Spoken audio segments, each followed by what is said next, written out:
Shout out na sa lahat ng mga Libra. So first card is makakamit mo na ang masayang buhay pag-ibig dahil ginagabayan ka na ng ating Panginoon ang buhay pag-ibig mo, mga Libra. Sa pangalawang baraha,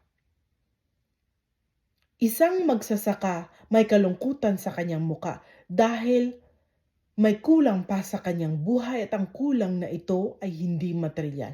Huwag mong hayaan na masayang ang mga magagandang na ipundar mo sa iyong buhay, mga Libra. Sa pangalawang baraha, dadaan ka sa pagsubok ng pagsisisi, kalungkutan, kabiguan sa iyong buhay, dala ng ibang tao. Huwag kang magpapaapekto dahil may kalungkutan sa iyong muka, dahil may kulang pa sa iyong buhay.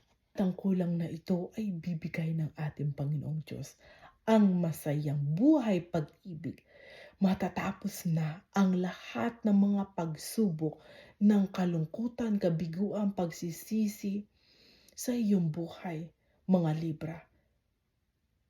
Dahil tinutulungan ka na ng ating Panginoong Diyos, ginagabayan na ang buhay pag-ibig mo.